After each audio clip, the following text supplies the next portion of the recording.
No ar, Faixa Livre, rádio jornalismo de verdade, a informação de primeira qualidade, a interpretação e os comentários das notícias, entrevistas, o contraditório.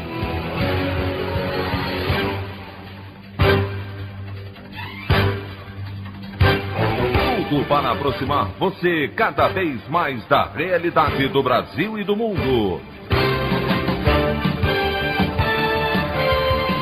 Apresentação: Anderson Gomes. Governo federal volta atrás em anúncio do programa Auxílio Brasil, substituto do Bolsa Família, com valor mensal de R$ 400 após comoção no mercado, alta do dólar, queda da Bolsa e ameaça de debandada do Ministério da Economia.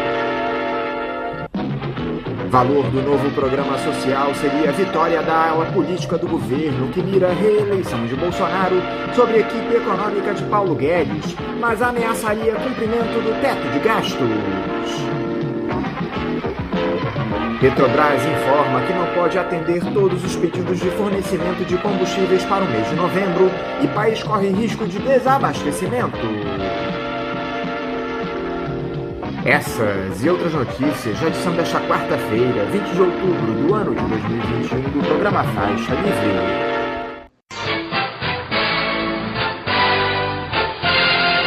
O comentário de Anderson Gomes.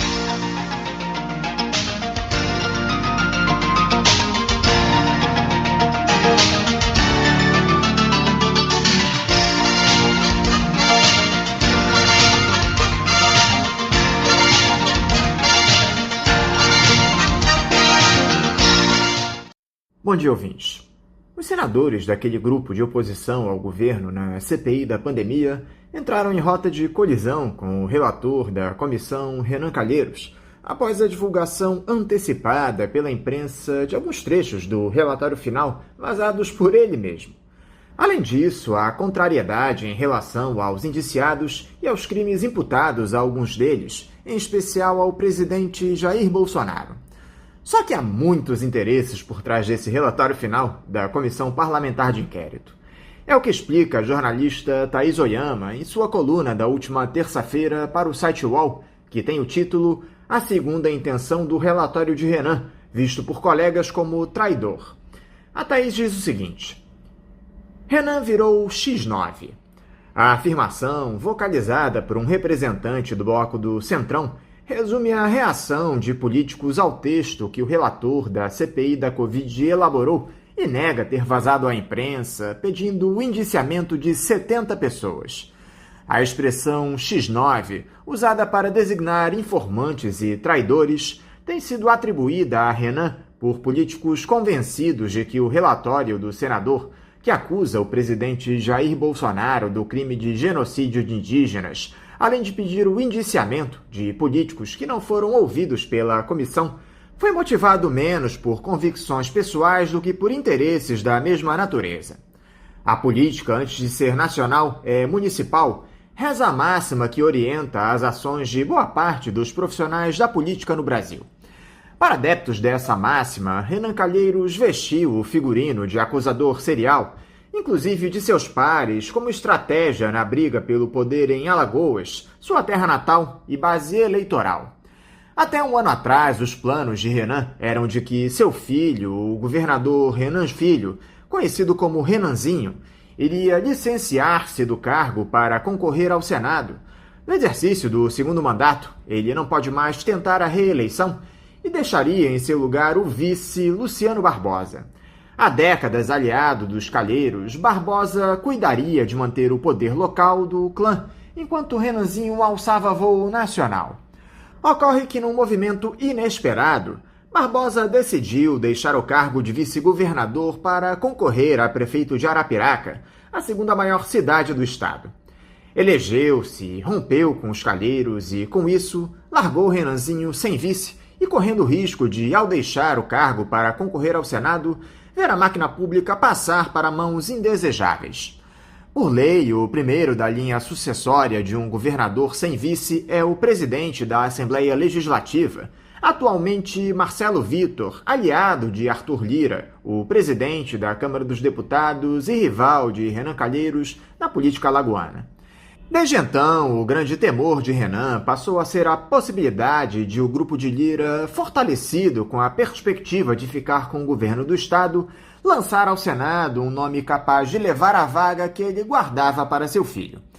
Trocando em miúdos, a leitura de próceres do Centrão e de pelo menos um correligionário de Renan no MDB é de que, diante do que lhe pareceu um beco sem saída, o relator da CPI da Covid resolveu partir para uma manobra radical, que se atirou para fora do carro, inclusive gente da política, como o deputado Ricardo Barros, do PP, conferiu-lhe definitivamente a bandeira da oposição, cujo mastro estará em 2022 nas mãos do ex-presidente Lula, um bom padrinho para reforçar as chances de Renanzinho no Senado. Renan Calheiros foi indicado relator de uma das CPIs mais relevantes da história do Brasil, criada para apurar a responsabilidade pela morte de 600 mil brasileiros na pandemia, e políticos que apoiaram o seu nome fizeram questão nessa semana de lembrar que ele não chegou lá sozinho. Mas na reta final da CPI, o senador decidiu jogar sozinho e não apenas rachou a comissão, como a expôs ao risco de trair seu principal propósito ao endossar hipérboles retóricas e transformá-las em tipificações jurídicas, tidas como descabidas até por opositores do governo. Mas, como diz o ditado, em tempos de Muricy, cada um cuida de si. E por incrível que pareça, o fato de um dos provérbios mais citados da política trazer o nome da terra natal do senador não passa de mera coincidência. A opinião do Faixa Livre. Bandeirantes AM, agora é 860. Sintonize no seu rádio.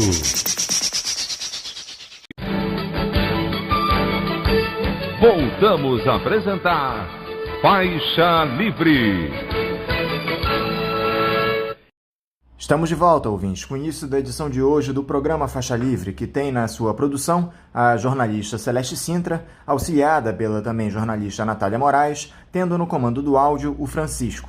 Meu bom dia a todos. E meu bom dia também a você, que pode aqui participar nos enviando mensagens eletrônicas para o endereço ouvinte@programafaixalivre.com.br ou ainda registrando suas participações diretamente nas nossas redes sociais. No Facebook, nossa página é o Programa Faixa Livre. No Twitter e no Instagram, para deixar o seu recado, basta seguir os perfis @PGMFaixaLivre.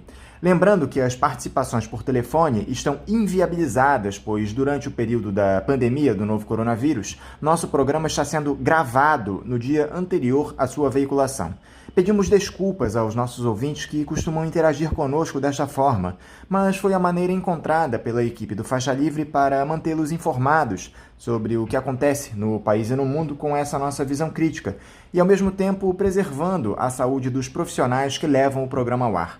O Faixa Livre pode ser acompanhado também pelo nosso aplicativo para celulares com sistema operacional Android. O nome do aplicativo é Programa Faixa Livre. Os ouvintes também têm acesso à transmissão pelo nosso site, o www.programafaixalivre.com.br, ou pela página da Associação de Engenheiros da Petrobras, a AEPET, uma das nossas entidades patrocinadoras, no www.aepet.org.br.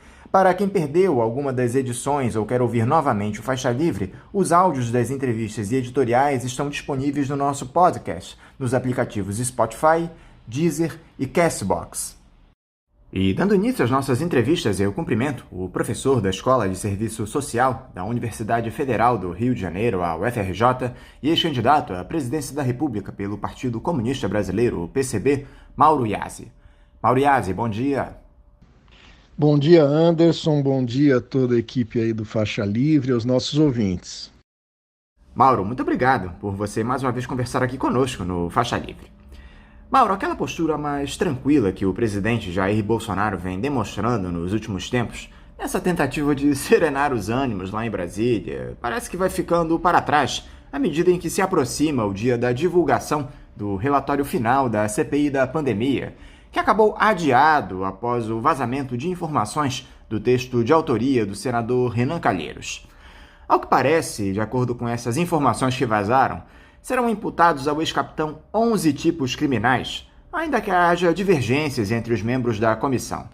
Na última sexta-feira, por exemplo, o chefe do executivo começou a deixar de lado essa calmaria ao chamar o relator da CPI de bandido aos seus apoiadores, dizendo que o senador estaria, abre aspas, de sacanagem, fecha aspas, com esses possíveis 11 indiciamentos.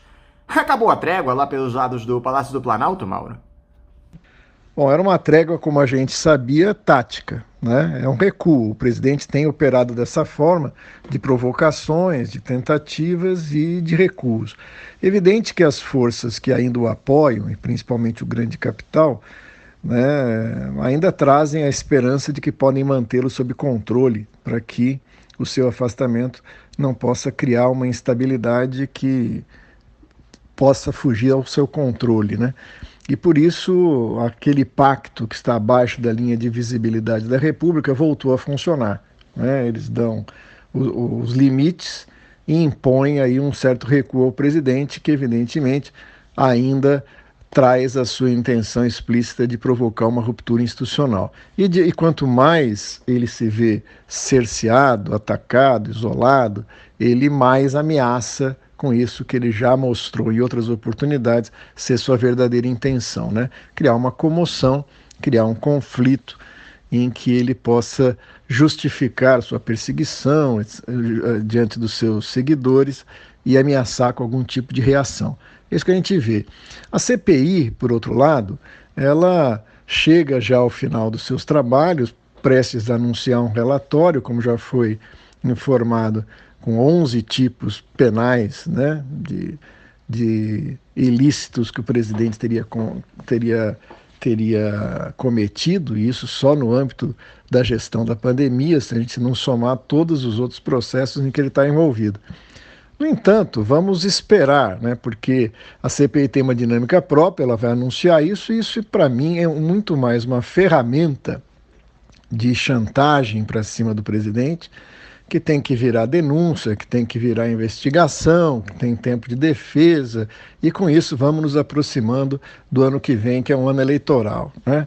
Então vamos ver se essa montanha da CPI vai parir qual tipo de rato. O mais provável é que ela vá perseguir alguns camundongos ali e tenha muita dificuldade em cercar o presidente para um processo que levaria ao impeachment, que levaria à perda dos seus direitos políticos e, como todos nós desejaríamos, para a cadeia. Muito pouco provável que, com a linha de apresentação ali, isso possa desenvolver uma ação prática já nesse ano ou no transcurso do ano que vem, antes das eleições, né? Com todas as implicações que daí derivariam. Só que não são apenas os indiciamentos a ele próprio que preocupam Jair Bolsonaro, Mauro. Ao que tudo indica, seus filhos devem ser apontados pela CPI. Tanto o senador Flávio Bolsonaro, quanto o deputado federal Eduardo Bolsonaro e o vereador Carlos Bolsonaro terão um indiciamento recomendado pelo relatório da CPI da pandemia por conta do compartilhamento de notícias falsas, as tais das fake news. Ou seja, todo o clã está na mira da comissão, Mauro. Você tem razão, Anderson, mas isso já é um procedimento mais geral, né? Quer dizer, desde o esquema das rachadinhas, né? Da intervenção do presidente na Polícia Federal para evitar que seus filhos fossem investigados, tudo isso já demonstra ali uma certa tendência de chantagear o presidente via uma ameaça de chegar aos membros da sua família, do seu clã miliciano e criminoso, como nós sabemos. No entanto, eu acredito e insisto que para mim isso está no campo da chantagem. A grande dúvida é exatamente se os segmentos das classes dominantes, que ainda apostam no bolsonarismo, né, como um freio de segurança para uma situação de descontrole, de uma situação imponderável, né, seja blefe ou não, de uma tentativa de ruptura institucional ou das consequências que daí derivariam com segmentos militares, segmentos policiais, etc. Então eu sempre trabalhei com a hipótese de que a CPI é um instrumento dessa chantagem, é um instrumento de limitar o bolsonarismo, né, aos limites do seu desgaste, enquanto se espera a chamada terceira via, né? Então, acho que isso, mesmo envolvendo seus filhos, você tem aí um quadro em que essa chantagem se expressa mais uma vez. Tudo pode mudar, né? Quer dizer, o teor do relatório, o impacto que ele vem a provocar, a debandada que isso pode vir a provocar nas bases de sustentação do governo, podem precipitar um processo de impeachment, né? Seja no sentido de desgastá-lo, ou seja no sentido de afastá-lo. A questão fundamental é que o afastamento do presidente agora, nesse contexto de final de ano, né? Na passagem desse para o ano que vem, que é um ano eleitoral, passa pelos cálculos das classes dominantes se o bônus seria compensatório em relação ao ônus que isso traria, principalmente no que diz respeito a uma instabilidade política que isso poderia provocar, né? Eu acredito muito na tese do desgaste, né? As classes dominantes pretendem desgastar o Bolsonaro para ele próprio não ir às eleições, ou caso vá com uma força bastante debilitada, abrindo espaço aí para uma construção que as classes dominantes apostam e esperam viabilizar até o ano que vem. A maior dúvida fica a cargo da postura de quem deveria levar à frente esses processos contra o presidente da República e os demais agentes públicos que cometeram crimes no enfrentamento à pandemia. E eu me refiro tanto ao Procurador-Geral da República, Augusto Aras, como ao presidente da Câmara, Arthur Lira.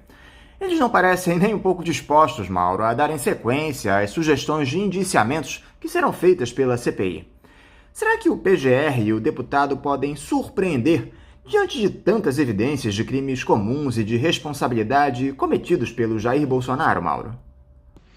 Bom, esta é a nossa dúvida, né? Eu tendo a acreditar que ainda existe uma resistência muito grande, né, tanto no parlamento quanto nos órgãos de justiça, de encaminhar essas denúncias com a profundidade que deveriam, né, que são denúncias muito sérias, são denúncias que, de certa maneira, agora ou depois, gerarão efeitos, né? O Bolsonaro dificilmente vai sair ileso disso, por mais que os acordos tentem poupá-lo e sua família, pela gravidade das denúncias, pela gravidade dos ocorridos. Mas o time disso é que é importante, né? Quer dizer, a PGR pode aceitar isso ou pode protelar isso ao infinito, né? Assim como o Arthur Lira não precisa da CPI para encaminhar denúncias contra o presidente que já o enquadrariam em crimes de responsabilidade que deveriam há bastante tempo, aliás, desde antes, desde a época de Maia, ter encaminhado um processo de impeachment ao presidente, né?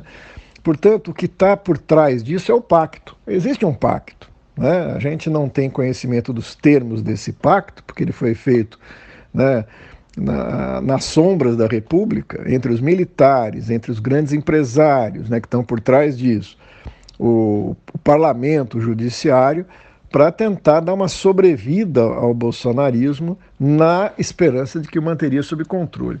Agora vai depender muito, como eu dizia, do impacto disso na base de sustentação do governo, né? Se o Centrão é um nervo fisiológico da política brasileira. Ele está atuando agora, buscando benefícios nesse momento, mas já está de olho no próximo cenário e como que ele trará ou buscará benefícios e privilégios no próximo cenário. E se ele perceber que o bolsonarismo, que a nau bolsonarista está naufragando, ele pode abandoná-lo na última hora e viabilizar mais rápido do que a gente supõe um processo de impeachment.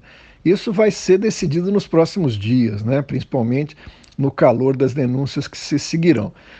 Pelo teor das denúncias, eu acho que nós sabemos da gravidade do assunto, mas o impacto jurídico disso vai depender, né, da capacidade das forças bolsonaristas buscarem, né, responder a isso, diluindo a culpa individual do presidente.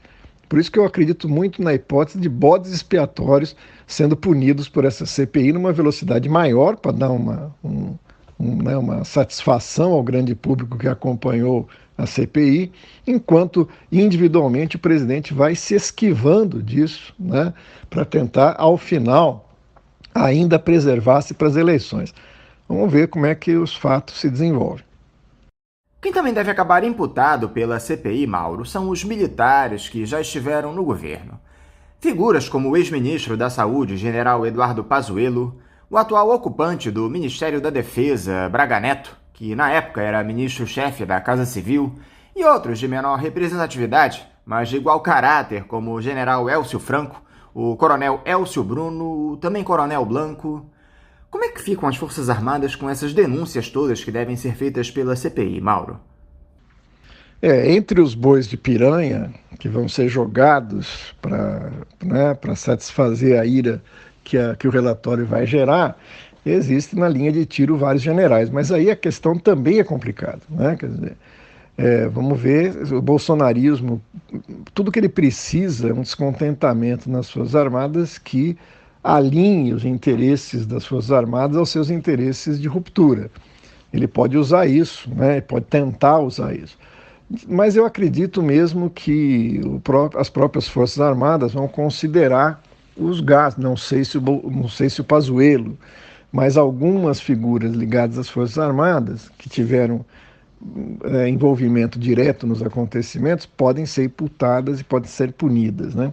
O Pazuello já é um general, que no momento era um general da ativa, isso tudo gera complicações maiores, como a gente sabe. De qualquer forma, a imagem das Forças Armadas, que nem precisavam disso para aparecerem manchadas na nossa história, escreveram mais um capítulo nessa mancha, né? E isso se dá pelo aval que eles deram ao governo Bolsonaro. Vai ser muito difícil que as Forças Armadas saiam dessa experiência política ilesas, né? Muito pouco provável. Elas vão ter que arcar com o ônus de terem chancelado um governo que passa para a história como o pior governo de todos os tempos, né?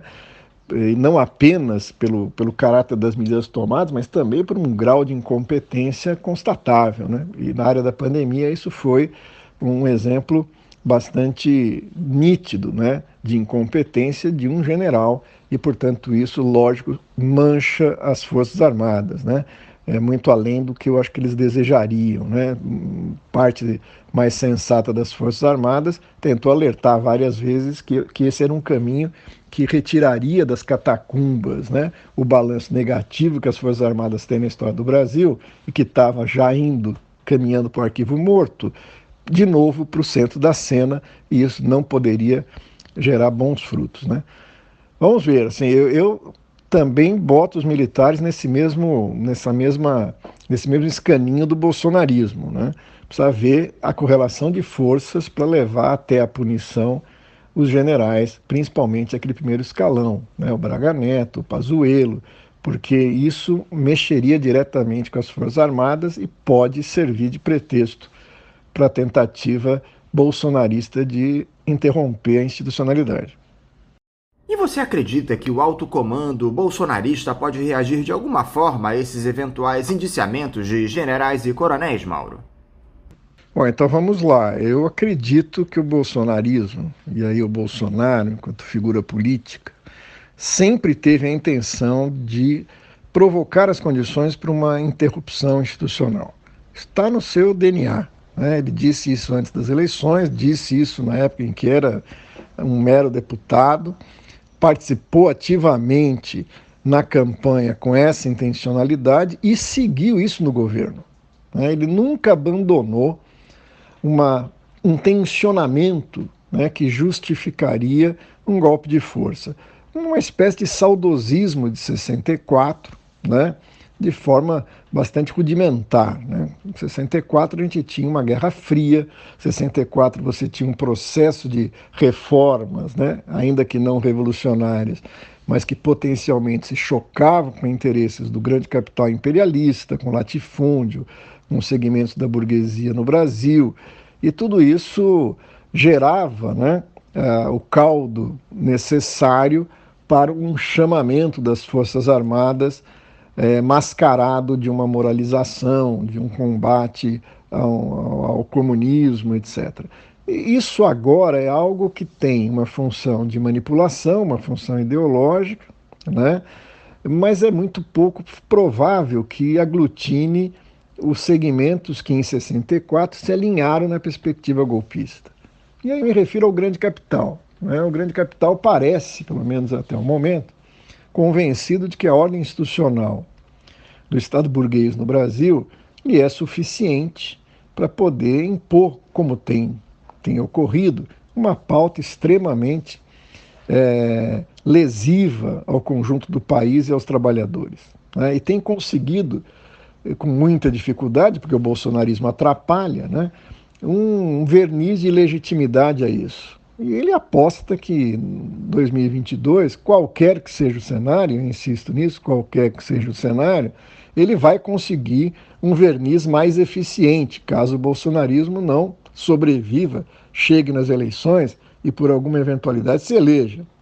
Porque aí o problema dele se transfere para o próximo mandato de um presidente que com sua atitude prejudica, né, o tapume ideológico que encobre os verdadeiros interesses do grande capital.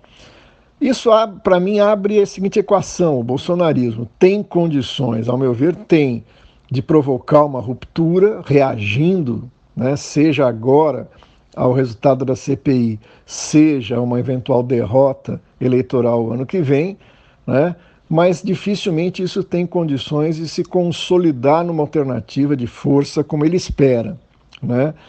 Entretanto, a tentativa em si pode gerar muito estrago, né? Quer dizer, a gente não pode retirar do cenário das possibilidades históricas a imbecilidade de um líder de características fascistas, como é o Bolsonaro, de colocar em prática suas intenções rupturistas.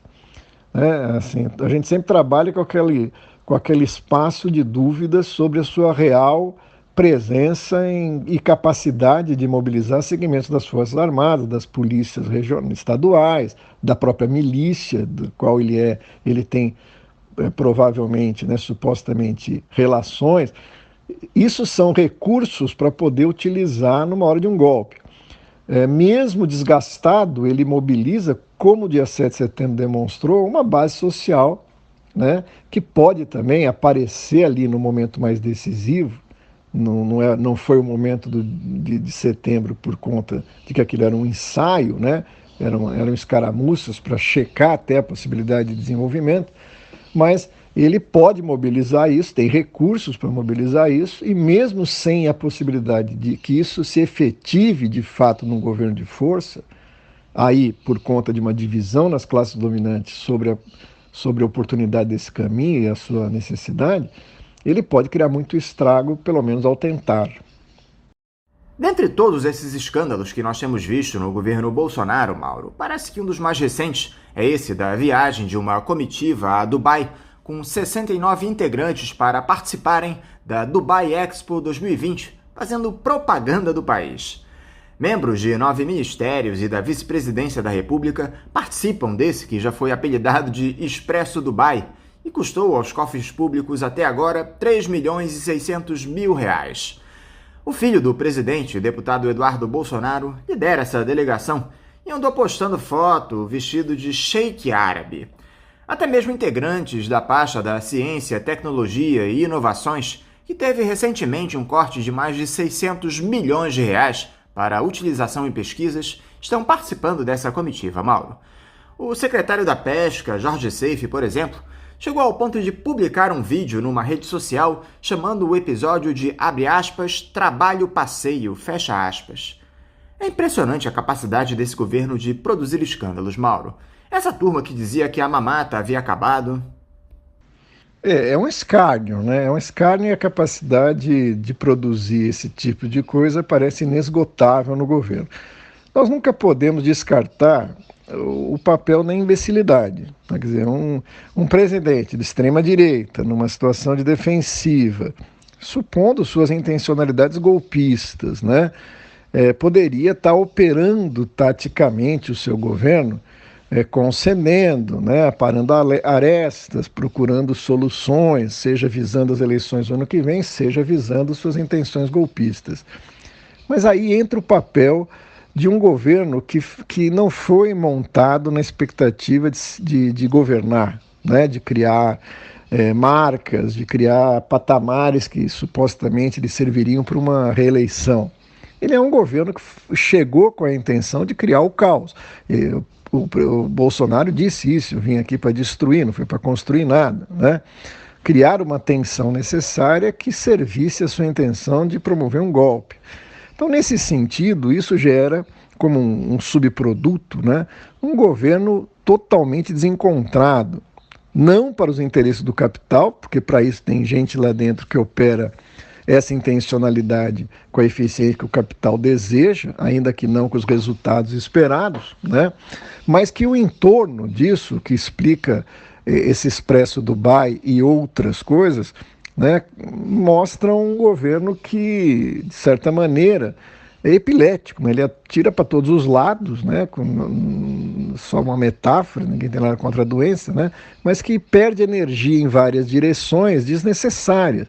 É um bom exemplo de como é que isso atrapalha, né, o bom andamento da pauta do capital. O capital está ali, né, nos seus representantes e operadores, tentando uma reforma fiscal, uma reforma administrativa, né? Avançar no ataque às privatizações em setores ainda estratégicos a serem privatizados, né? E não precisam desses escândalos, né? Uma coisa me chamou a atenção, Anderson, e que quero aqui socializar com você, né? Naquele discurso do Bolsonaro, nos atos, né, no 7 de setembro, o que se espera de um presidente que está, né, quase no final do seu mandato e que tem intenções de conclamar uma base social em sua defesa? O que me chama a atenção é que não há no seu discurso nenhuma alegação de uma linha de governo, de um projeto, de uma frente de trabalho que o presidente chega e fala assim: olha, eu estou fazendo isso, por isso estou sendo ameaçado por esse ou aquele setor e, portanto, os conclamo na minha defesa. Isso não aparece. Não aparece porque é um governo que não se caracteriza por ser um governo. Não pode chegar lá e falar assim: olha, eu fiz tudo o que vocês queriam, né, no sentido de radicalizar as privatizações, desmontar o Estado, destruir a universidade. Isso ele não fala e não pode falar. O que ele pode dizer é: estou sendo atacado. E é interessante que ele está sendo atacado pelo Supremo Tribunal Federal, que é uma instância do Estado que está absolutamente comprometido com o pacto que até agora o manteve, né? Não encaminhou nenhuma daquelas investigações ou encaminha naquele ritmo que é ditado pela oportunidade, o interesse e a conveniência, e não pela apuração real do que seria necessário apurar, como, por exemplo, o crime eleitoral, que poderia ter caçado a chapa do Bolsonaro e Mourão há muito tempo, até mesmo antes da sua posse, porque razões e fatos consumados existem nessa direção, né? Então, por que para ele é essencial criar um tapume onde joga o ódio da sua base social no Supremo Tribunal Federal? Porque a intencionalidade dele passa por uma outra racionalidade que não é de mostrar-se como um governo eficiente para ganhar as eleições no ano que vem.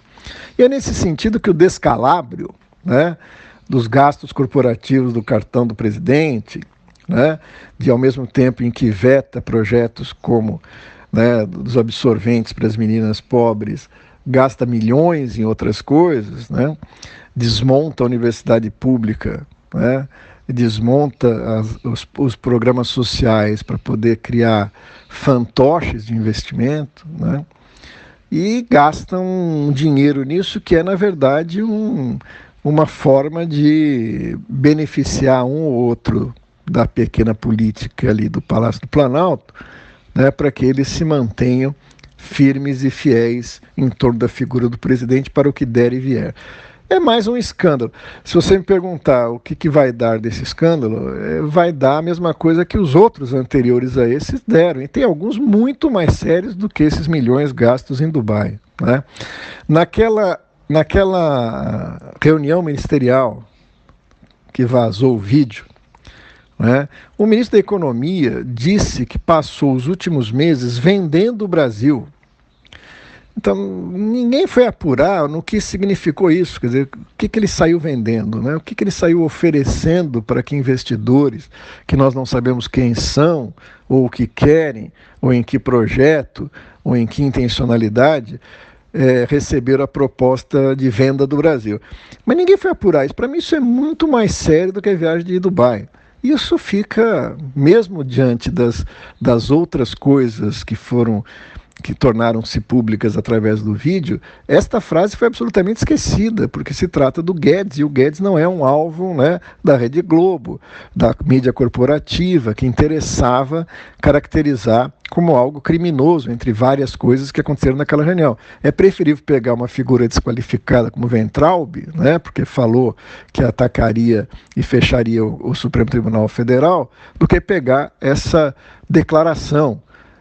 Aquela em que o Guedes falava que botou uma granada no bolso do funcionalismo, tudo isso gera um impacto, ao meu ver, muito maior. Mas não tem essa dimensão de escândalo, né? Então, é mais uma munição na artilharia de desgaste do governo, porque ele se apresentou, né, como com uma intencionalidade de fim da mamata, do fim da corrupção, de governo de lisura, né? Principalmente numa histeria antipetista, numa estigmatização muito além, né, do que a veracidade dos fatos poderia supor em cima dos mandatários anteriores, da Dilma, do Lula, e agora a Rede Globo, né, assim como os órgãos de imprensa, se utilizam dessas ações grotescas, né, para minar essa imagem e com isso também desgastar a imagem do presidente visando as eleições do ano que vem. É uma guerra de guerrilhas, né? Não é uma guerra de assalto final ao poder, não. É uma guerra de desgaste, é uma guerra em que as classes dominantes trabalham em várias frentes e entre elas pode até ser que lancem mão de um ataque mais decisivo ao presidente. Mas ainda me parece muito mais escaramuças para atacar a sua imagem com vistas às eleições do ano que vem. Eu li recentemente um artigo que você escreveu, Mauro, para o blog da Boitempo, intitulado Um Crime que Pode Passar Despercebido, em referência, evidentemente, ao Jair Bolsonaro. Você lembra nesse texto que o ex-capitão pode ajudar essa chamada democracia burguesa a restaurar sua dignidade perdida, levando as forças de esquerda a buscarem aquela nefasta conciliação de classes? Eu gostaria de te ouvir um pouco a respeito dessa ótima análise que você fez, Mauro. O Bolsonaro serve e continuará servindo a essa gente de maneira muito clara, não é mesmo? Eu acredito que sim, né? Tentei chamar a atenção ali para o fato de que a frente antibolsonarista implica numa adesão muito acrítica à ordem institucional vigente, né? Então, o Bolsonaro é culpado de uma série de coisas. Nós podemos listar aqui, né, já falamos de várias, poderíamos listar muitas outras. E uma coisa pode passar desapercebido, né? Ele, ao agir dessa forma, não está sendo atacado porque é um presidente antidemocrático, porque a nossa classe dominante nunca foi democrática. Ele não pode ser atacado porque, né, é um presidente homofóbico, um presidente machista, preconceituoso, né, defensor de um irracionalismo que beira burrice, né, porque já tivemos mandatários anteriores em que, cumprindo os interesses das classes dominantes, foram perfeitamente aceitos nessa perspectiva. Vamos lembrar do nem um pouco saudoso general Figueiredo, né? Então, não é por aí que as classes dominantes o temem. Eu acredito que o grande crime aos olhos da classe dominante é que, através de sua postura, o Bolsonaro torna nítido, né, uma crise das instituições que não interessa nesse momento às camadas dominantes, né? Ele mostra, né, a fraqueza e a debilidade das instituições. A operação ideológica tenta reverter isso, afirmando uma virtude das instituições que os fatos parecem desmentir, né? Então, o Supremo Tribunal Federal é uma instância de defesa de uma ordem, de uma legalidade acima de qualquer suspeita. Mas o Supremo Tribunal Federal é, em grande medida, responsável por esse quadro que estamos metidos, né? Porque referendou, porque legitimou toda uma operação jurídica no campo que lhe é próprio, né, que é do direito, que hoje nós sabemos absolutamente casuística, né, eivada de irregularidades visíveis e comprovadas. O próprio culminar nisso no processo de impeachment da Dilma foi legalizado pelo Lewandowski, inclusive incluído no Supremo Tribunal Federal pelos governos que seriam depostos pela força política que o indicou, né? E ele simplesmente, né, referendou, né, todo um processo apenas para que ele pudesse ser feito diante do rito, que não pudesse ser questionado posteriormente, independente de qualquer substância daquilo que estava colocado e que poderia e foi acionado, né, pelas forças políticas que estavam ali na Berlinda, né, a respeito da natureza mesmo do pedido de impeachment relacionado às supostas pedaladas, né? Quer dizer, o Supremo poderia ali ter agido de uma forma mais decisiva e ter impedido e não agiu. O Supremo também poderia ter evitado, né, o desenvolvimento do governo Bolsonaro, como a gente disse, por medidas anteriores que poderiam ter sido tomadas, né, seja no âmbito da justiça eleitoral, seja no âmbito das denúncias que reiteradamente apareciam e que chegaram ao Supremo, né, seja pela participação, convocação dos atos antidemocráticos, pela interferência na Polícia Federal, né, por vários momentos na condução da pandemia, né, ou pelos processos criminais que, começando por sua família, certamente chegariam ao Palácio do Planalto. Chegaram muito próximo, né, no condomínio do presidente, na casa do seu vizinho, com um arsenal de armas, onde estava aquele que está sendo acusado de assassinar a Marielle. Portanto, essas instituições que são vendidas como sólidas, né, não precisamos nem nos estender ao papel do parlamento, né? Então, o que ocorre é uma desestruturação por conta da crise econômica, que desembocou numa crise política, por tudo que nós sabemos, das instituições da República. E o Bolsonaro, com a sua forma, com a sua intencionalidade, provoca como reação a isso, ideologicamente, uma defesa acrítica dessa ordem, como se ela fosse portadora de todas as virtudes, em contraste com o bolsonarismo. E mais do que isso, como você lembrou, atrai os setores populares para o pântano da aliança de classes, né? Quer dizer, estão todos envolvidos na crítica a essa forma e embutido nisso, né, algo que me parece muito perigoso, a natureza mesmo desse crime, né, que pode passar desapercebido, né, é um compromisso extremamente perigoso de uma adesão irrefletida e irracional a uma ordem instituída, numa promessa de jamais tensioná-la além dos limites do que está instituído, né? Então, o Bolsonaro chama massas, não se deve chamar massas, mas por que não, né? Quer dizer, chamar massas não é um problema. A mobilização e a manipulação dessas massas, numa perspectiva de um golpe, é um grande problema para a República.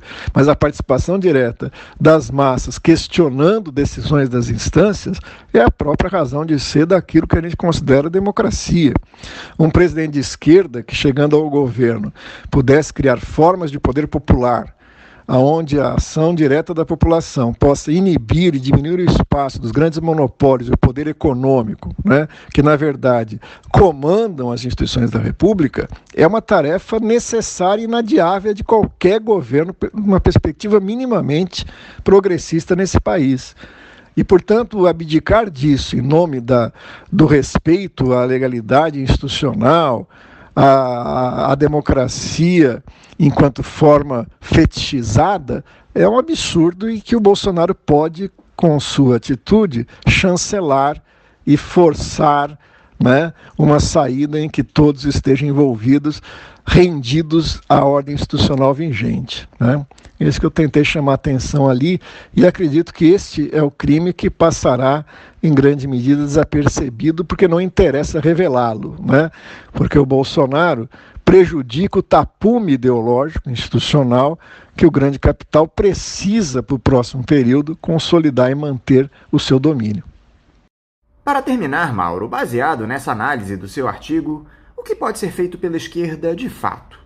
Houve essa discussão recente entre o Ciro Gomes e a Dilma Rousseff, depois do pré-candidato do PDT à presidência dizer em entrevista que o Lula teria sido responsável pelo impeachment da ex-presidente. Ainda que não dê para considerar nem o Ciro, nem o Lula como representantes legítimos da esquerda no espectro político, esse tipo de discussão não constrói nada para o debate político. Como a esquerda pode superar esse vazio que há no campo das proposições, Mauro? Você enxerga alguma saída? Vamos lá, vamos aos cenários, né? A direita, e como expressão mais legítima dos interesses do grande capital nos seus diferentes segmentos, industrial, comercial, exportador, agrário, financeiro, espera, né, não atua num único cenário. O cenário prioritário, o cenário desejável para a direita, né, era eliminar o risco da extrema direita, que é o bolsonarismo, e consolidar-se através do que eles chamam de terceira via, uma alternativa política, né, que revestisse o ataque que representa os interesses do grande capital do mínimo de legitimidade política. Como essa é uma alternativa que hoje tem muitas dificuldades em ser implementada, porque a burguesia, isso não é um fato conjuntural, eu queria chamar a atenção, a burguesia tem um enorme poder econômico, todos nós sabemos, tem um enorme poder político, mas tem uma dificuldade muito grande em personificar isso nas figuras que possam protagonizar disputas políticas majoritárias no campo da presidência da República. Essa é algo que se expressou na transição. Vamos lembrar que um candidato que a transição lenta, gradual e segura imaginava como possibilidade de transição muito mais garantida era Aureliano Chaves, que não tinha a menor condição de ganhar eleição nenhuma. Nas eleições passadas, você tinha ali representantes pulverizados dessa tentativa, desde o atrapalhado ex-ministro da Economia, né, até representações como o Alckmin, né, que era aquele que buscava ser o protagonista da direita para evitar a polarização entre o bolsonarismo e o petismo. Então essa dificuldade em personificar, a gente pode voltar atrás, né, Jânio Quadros, né, e outras expressões disso, da UDN, né, se expressa agora numa enorme dificuldade em personificar a alternativa da terceira via, que tende a cair em inanição. Diante disso, a burguesia e a direita, né, buscam alternativas outras, e que eu acho que se bifurcam em duas outras possibilidades. Né? E eu acho que se bifurcam porque os setores dominantes tendem a se dividir diante dessas alternativas. Uma parte dela, ao meu ver, não terá pruído nenhum em manter o seu apoio ao bolsonarismo. O bolsonarismo não se mantém pela incrível habilidade estratégica do imbecil na cadeira da presidência. Ele se mantém porque tem forças políticas e econômicas que o seguram. E segmentos do grande capital, pesquisas de opinião, quando vão detalhar por segmentos, quando chegam no empresariado, principalmente industrial, né, não tem essa reprovação tão intensa como na média da população aparece. O grande capital, como já foi dito em várias vezes, não tem amigos, tem interesses.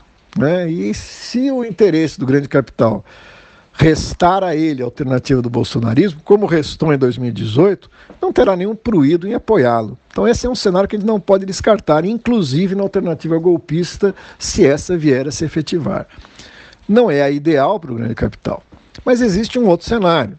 Quer dizer, diante da inviabilidade da terceira via, diante dos riscos da manutenção do bolsonarismo, porque ele evidentemente é um empecilho, ele atrapalha o bom andamento do capital, principalmente no interesse de manter a legitimidade necessária para passar a boiada. Resta ao capital uma outra alternativa, que é a alternativa de utilizar a própria democracia de cooptação, né, a conciliação de classes expressa pela candidatura do centro-esquerda, que é a do Lula, ou de outro que pudesse credenciar, hoje muito pouco provável, né, para que uma vez viabilizando, eu acho que não é a primeira opção do grande capital e da burguesia e da direita, sem dúvida nenhuma, mas uma vez, como os números parecem mostrar nesse momento, na figura de momento, se ele vem a ser o presidente, tem a possibilidade de determinar os limites da ação desse novo mandato do PT. Enganam-se aqueles que acreditam que o PT, ao voltar ao governo, retoma de onde parou, ainda que tenha parado num momento muito ruim, porque os últimos momentos do governo Dilma foi de concessão total aos interesses do grande capital, diferente do teor do que se foi falado nas eleições em 2014. Né? Mas nem nisso, eu acho que é muito aquém disso. A grande possibilidade que os termos do acordo e incluam a manutenção do que já foi feito até agora na direção das reformas exigidas pelo capital. E eu estou incluindo aí questões da reforma trabalhista, da reforma da Previdência, do desmonte do Estado, do aceleramento das privatizações, né? Porque boa parte disso já estava em curso nos governos anteriores, mesmo ao Temer e ao Bolsonaro.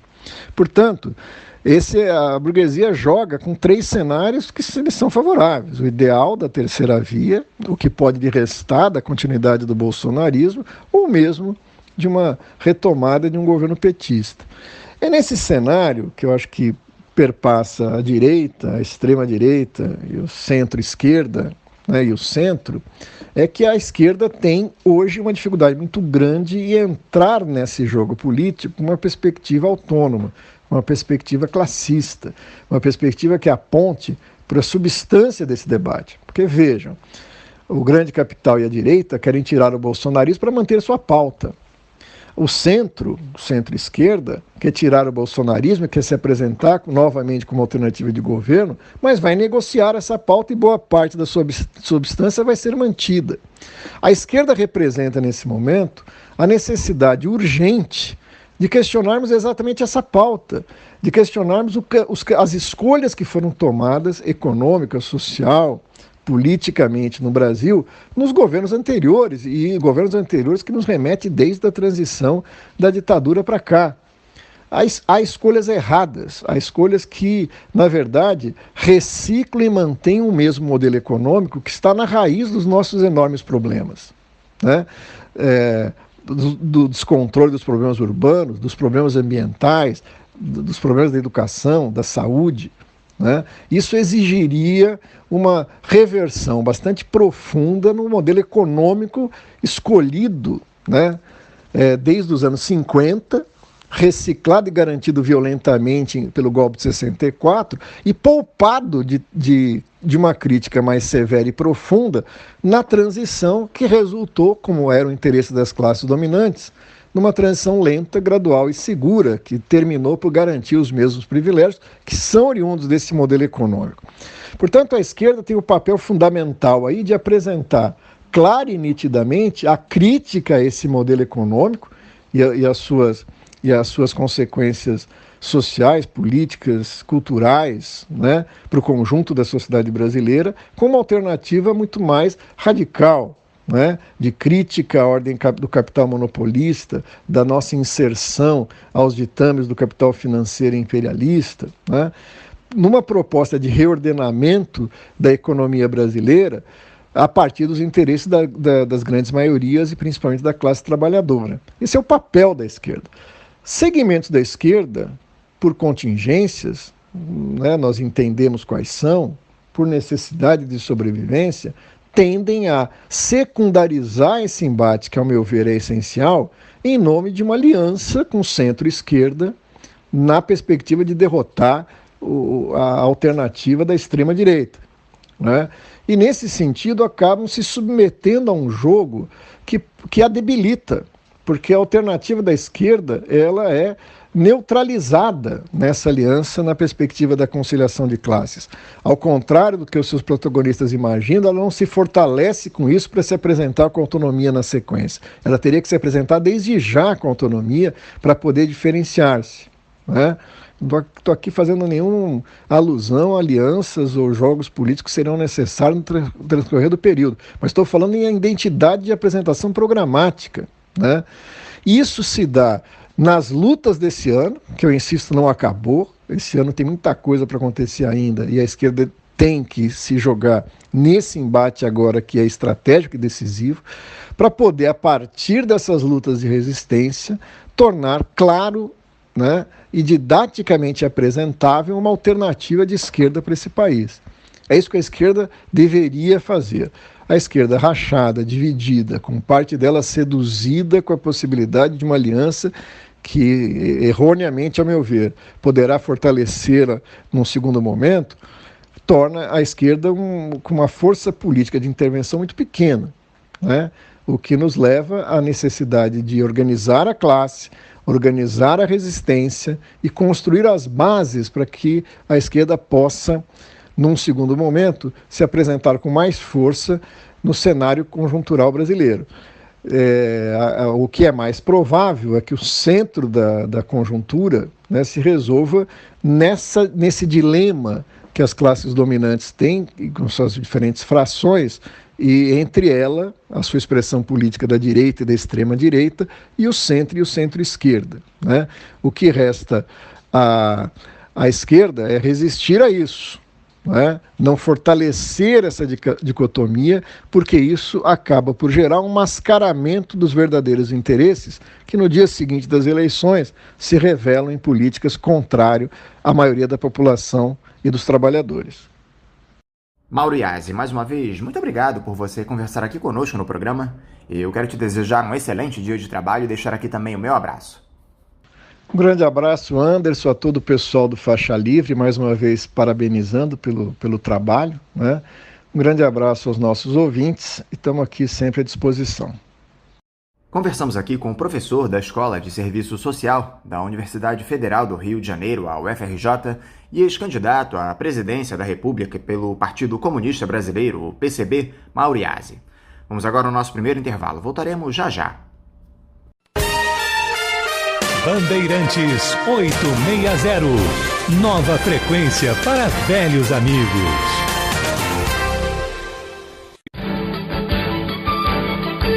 Voltamos a apresentar Faixa Livre. Já voltamos, ouvintes, e agora eu saúdo o vice-diretor cultural da Associação de Engenheiros da Petrobras, a AEPET, e diretor do Conselho Nacional do Transporte Rodoviário de Cargas, o CNTRC, Cláudio Oliveira. Cláudio Oliveira, bom dia.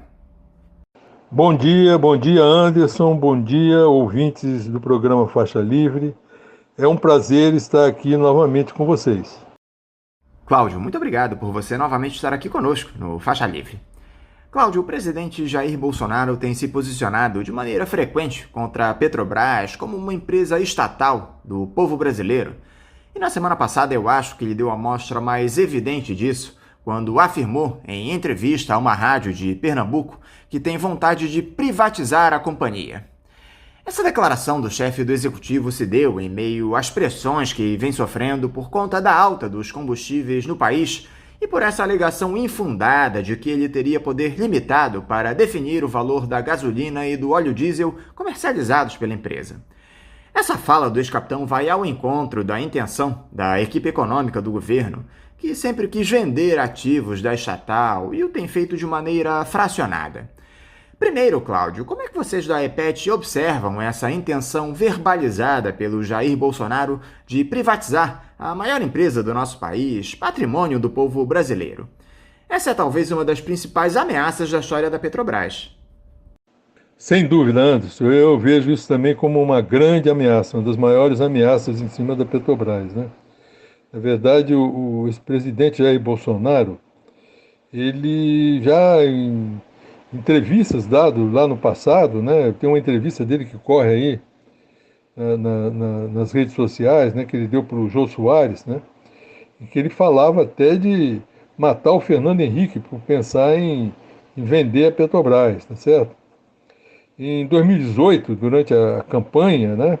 A última campanha, tem um vídeo que corre no meio dos caminhoneiros mostrando ele combatendo, ridicularizando a política de preço da Petrobras, do preço de paridade de importação, o PPI, e mostrando exatamente o problema que existe, né? Tá certo? Aí, ele assumiu o governo, né? E mudou completamente de opinião. É interessante isso, né? Tá? Nomeou, mas parecia que não ia mudar, né? Tirou o Roberto Castelo Branco, nomeou o general Silvio Luna para substituir, né? E nós esperávamos que isso ia ser mudado. O general Silvio Luna, mesmo logo quando entrou na Petrobras, né, deu declarações dizendo que a empresa tinha de atender o seu aspecto social também, isso era obrigação da empresa. Agora ele mudou o discurso, disse que a empresa visa só o lucro, mudou completamente o discurso. Não é interessante isso? O presidente Arthur Lira, né, da Câmara Federal, né, também era um ardente crítico da política de preço da Petrobras. De repente ele mudou e começou a combater o ICMS dos estados, né? E agora deu uma última entrevista aí falando que está pensando também na privatização da empresa. Ora, Anjos, tudo isso é muito esquisito, né?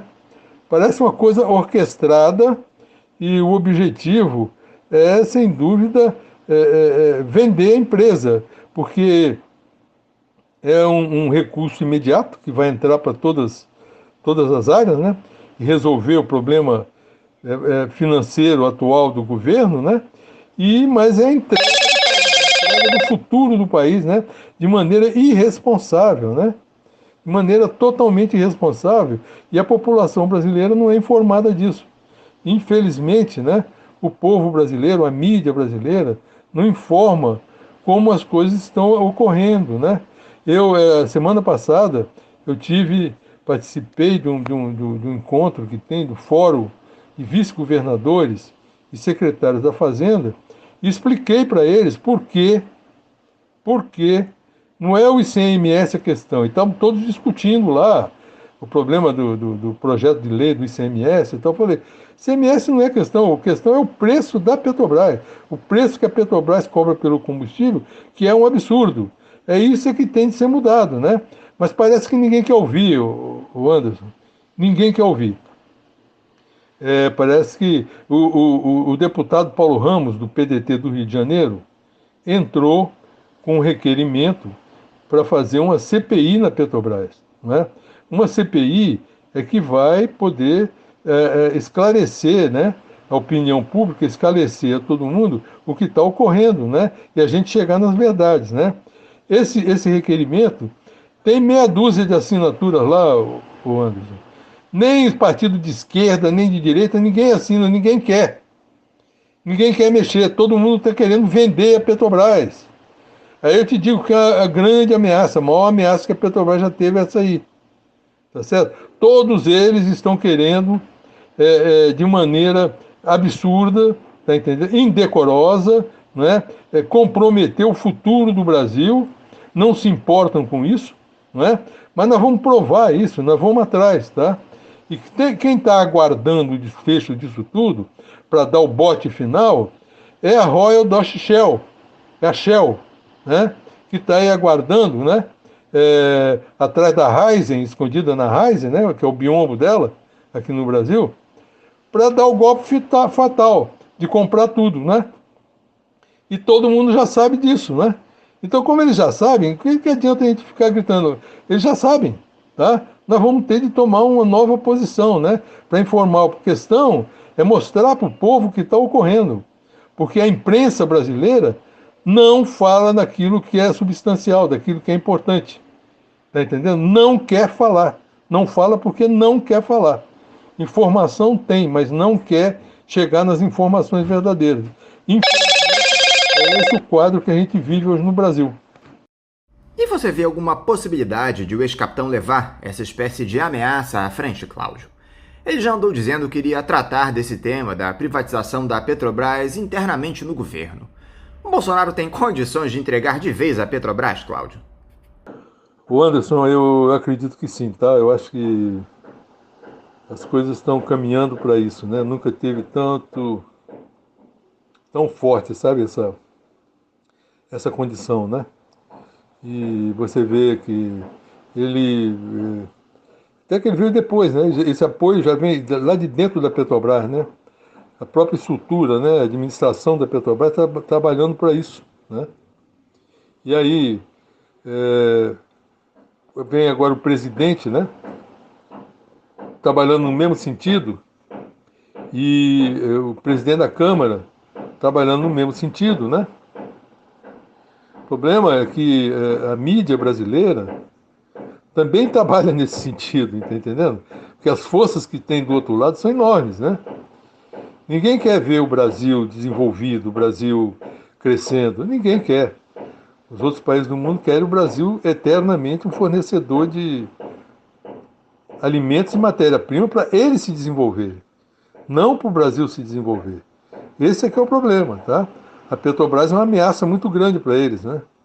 A Petrobras hoje, meu amigo, se tivesse na mesma situação que ela teve no passado, até 2014, a geração de caixa dela seria muito maior do que todas essas grandes petroleiras internacionais.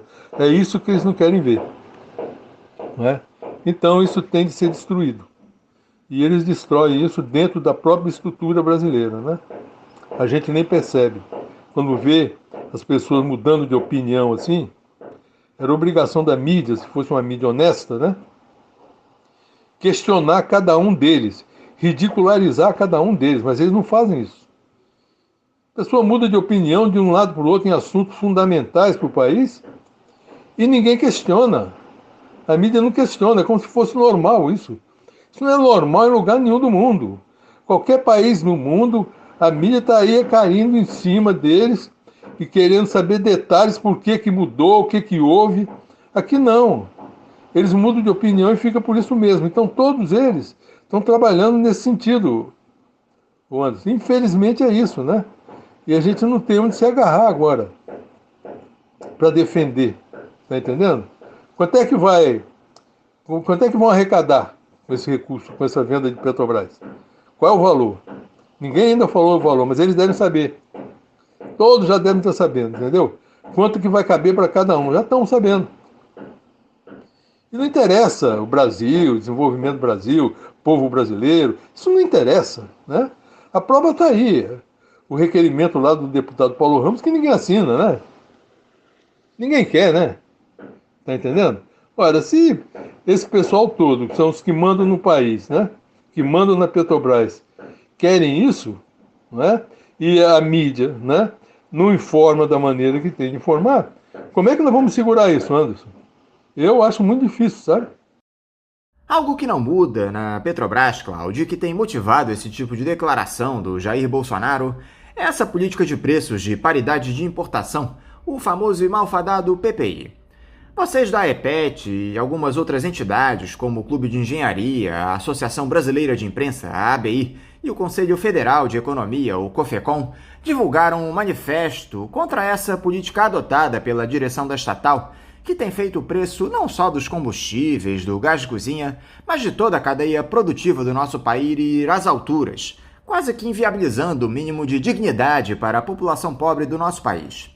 Como é que foi elaborado esse manifesto, Cláudio? De quem foi a ideia? O que essas entidades pedem nesse importante documento? Olha, o manifesto, a ideia do manifesto nasceu em reunião na diretoria da IPET, sabe? Eu mesmo estava sugerindo outras coisas, né? Mas teve lá um diretor, que eu esqueci o nome dele, que sugeriu essa questão do manifesto, né? Fosse feito um manifesto. E aí a diretoria acatou essa opinião, né? Aí foi escrito esse documento e nós procuramos contatar, né, as outras entidades que foram concordando e assinando o documento, tá? Agora, o manifesto, a base do manifesto, a solicitação do manifesto, é o fim da política de preço da Petrobras, o PPI, e uma auditoria na Petrobras, tá certo?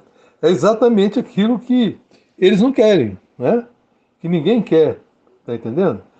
O simples fim da política de preço, o PPI da Petrobras, resolveria mais de 90% de todo o problema que está ocorrendo aí, Anderson. Não precisaria nem colocar um preço baseado no custo de produção da Petrobras. Poderia sair do PPI e ir para o PPE, ao invés de preço de paridade de importação, passar para preço de paridade de exportação. Isso já impediria, Anderson, essa enxurrada de recursos que o Brasil está mandando para fora, importando combustível, né?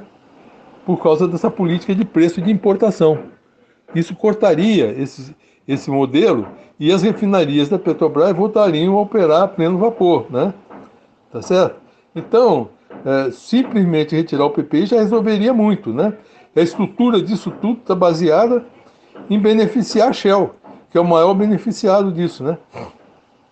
Que hoje traz das refinarias dela aqui para o Brasil mais de 200 mil barris dia de combustível, diesel e gasolina, tá entendendo? É isso que está por trás desse negócio.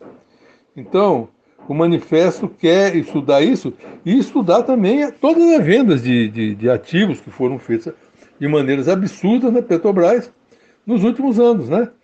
Mas quem é que não quer discutir isso?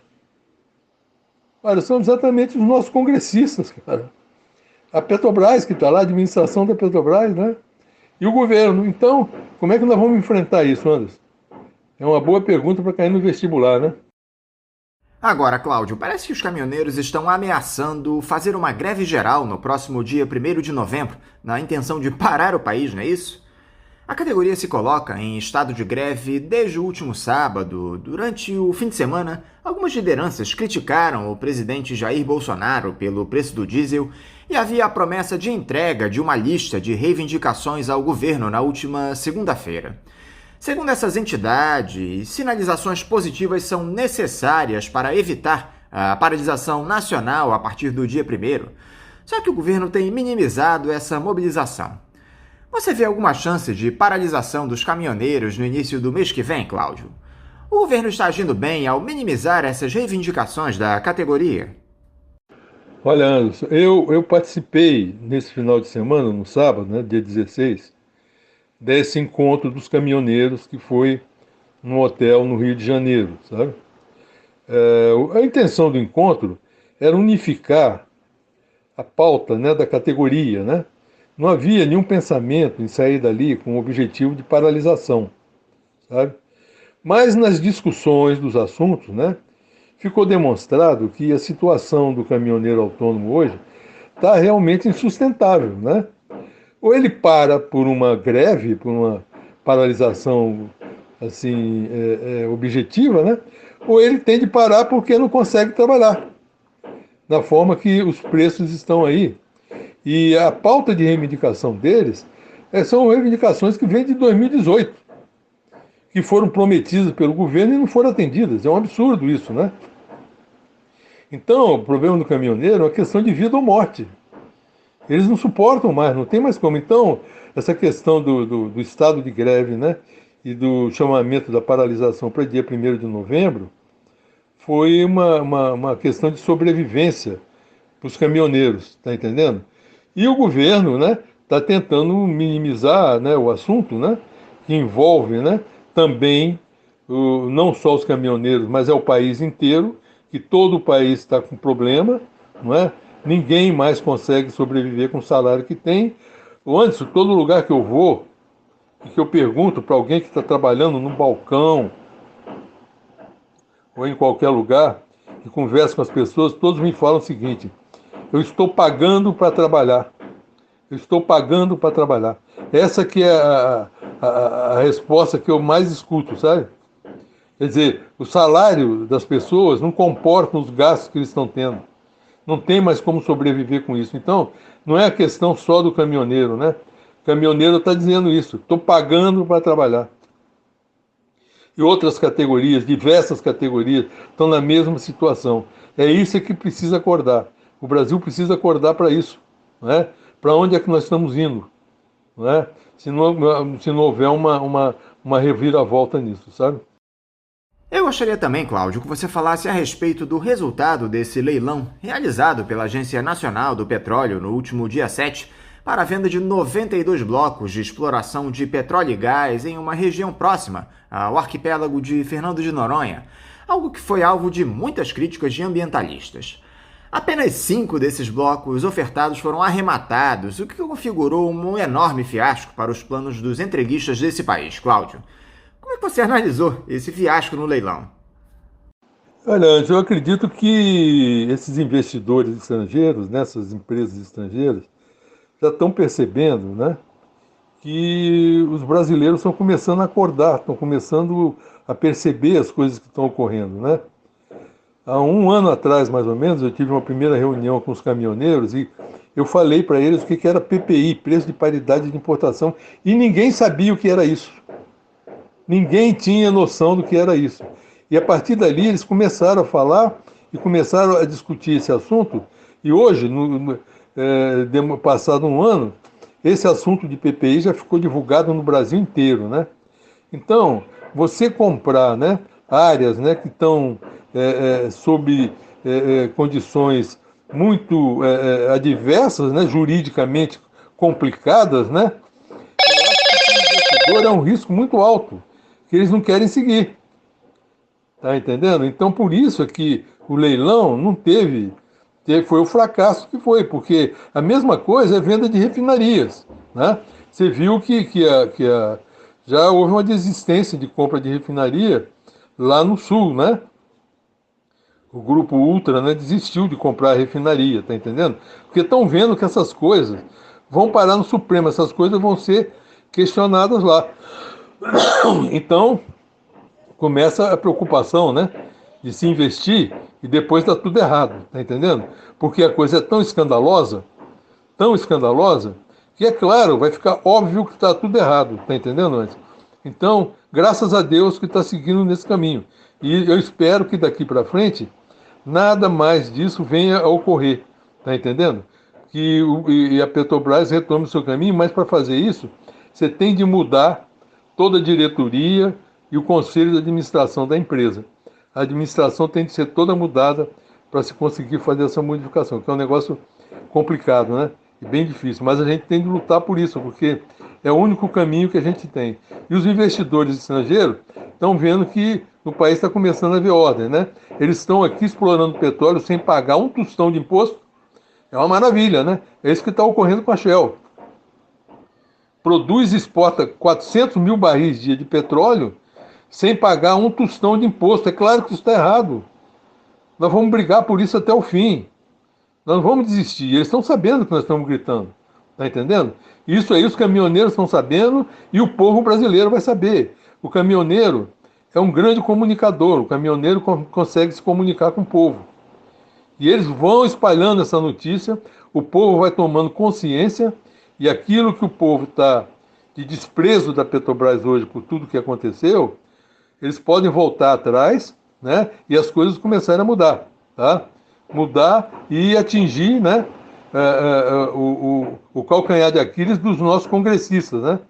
Que daí provavelmente vão mudar de ideia de novo, né?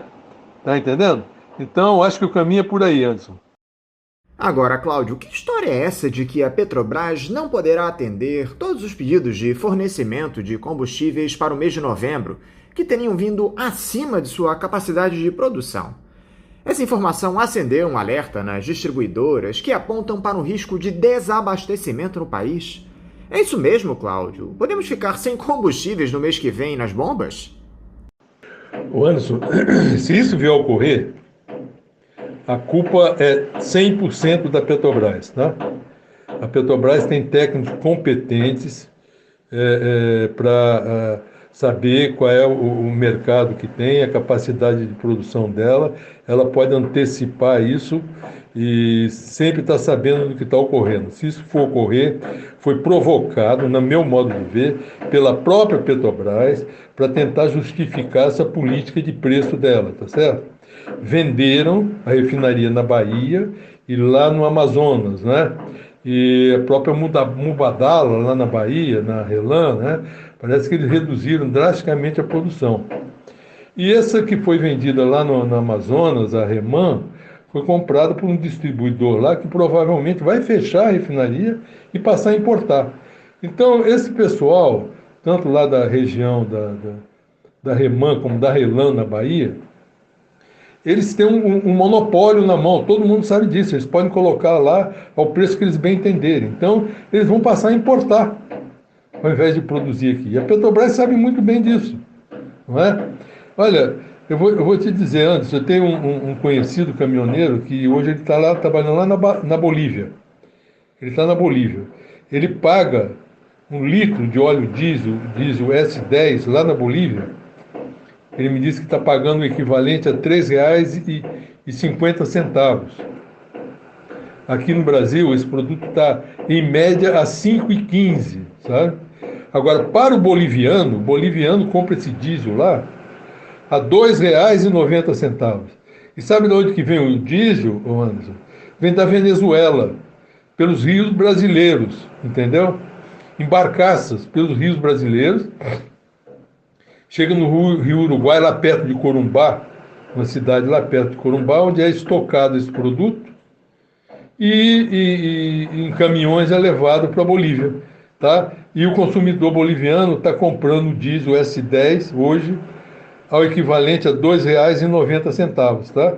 Então, tudo isso aí é uma falha ou uma falha verdadeira ou uma falha intencional, que eu acho mais provável. Essa é uma coisa intencional feita pela Petrobras, né, para tentar justificar essa política de preço indecente que ela tem.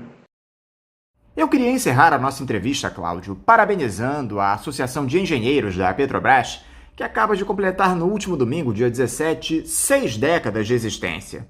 São 60 anos de grandes serviços prestados na defesa não só de uma Petrobras forte e pública, como também da soberania nacional, do povo brasileiro. O que representam esses 60 anos da EPET para você, Cláudio?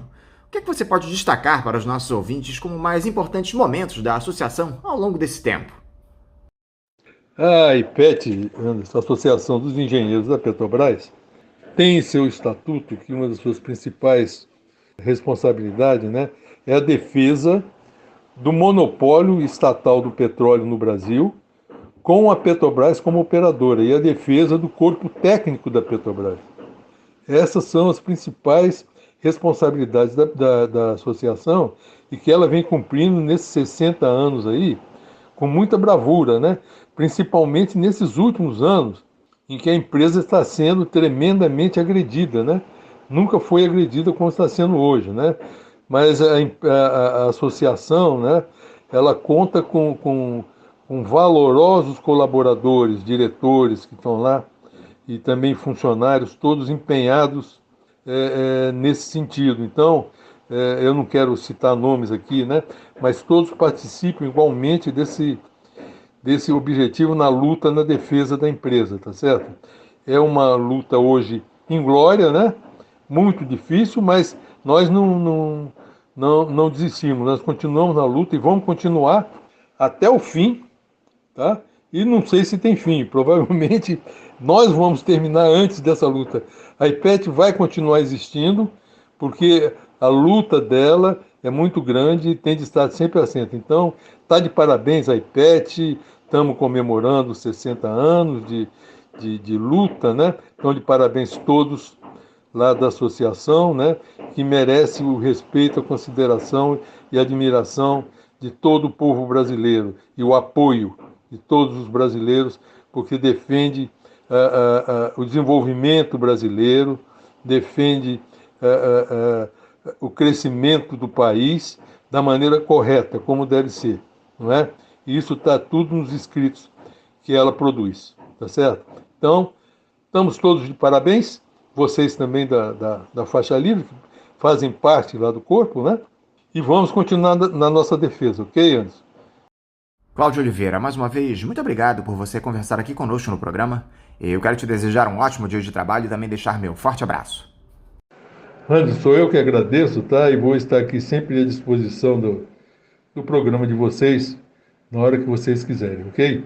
Muito obrigado e um abraço a todos. Conversamos aqui com o vice-diretor cultural da Associação de Engenheiros da Petrobras, a EPET, e diretor do Conselho Nacional do Transporte Rodoviário de Cargas, o CNTRC, Cláudio Oliveira. Vamos agora a um novo intervalo. Voltaremos daqui a pouquinho. Bandeirantes AM, agora é 860. Sintonize no seu rádio.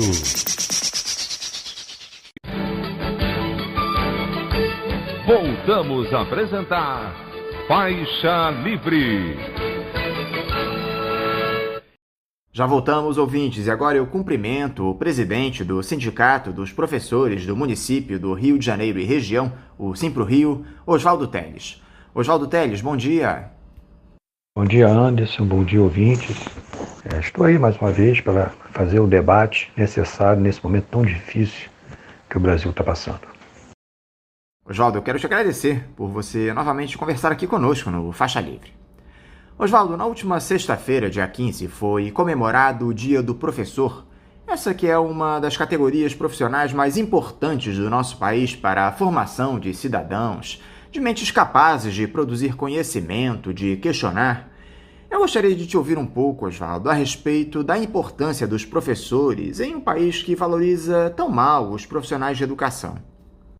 A educação ela é fundamental, né, em qualquer processo civilizatório. É fundamental que a gente dê importância e valorização a todos que estão envolvidos no processo de educação de uma sociedade. E nós, professores, como os funcionários que trabalham nas escolas, e todo o corpo de trabalho existente numa escola, é fundamental que seja valorizado. É bom lembrar que os professores e as professoras nos últimos anos têm sido atacados profundamente por esse governo e por o governo Temer também. E, evidentemente, isso criou uma situação de muito enfrentamento dentro da escola, na sociedade, no modo geral.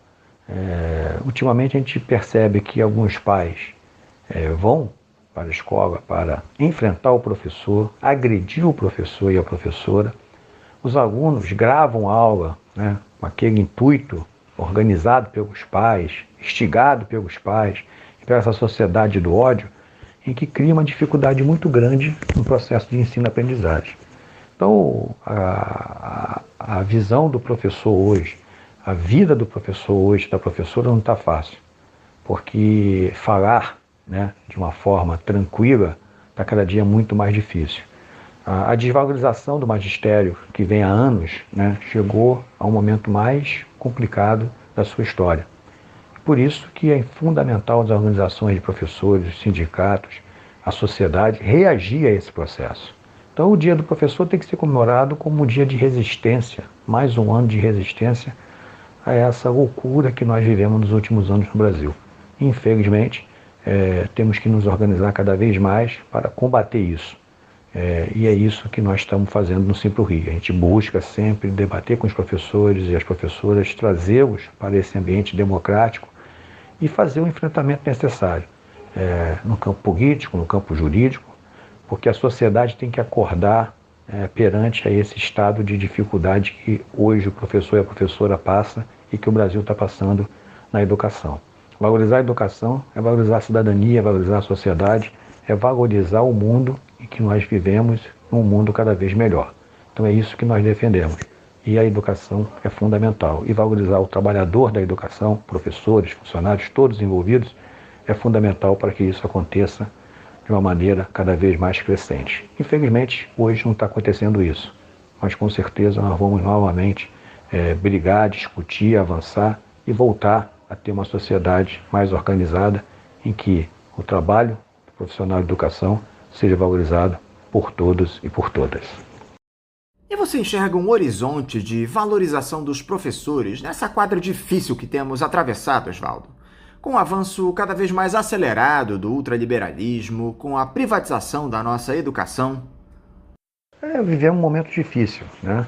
O processo de privatização, o processo de ultraliberalismo que nós vivemos, a gente vai ter que fazer esse enfrentamento como a gente tem feito, historicamente, né?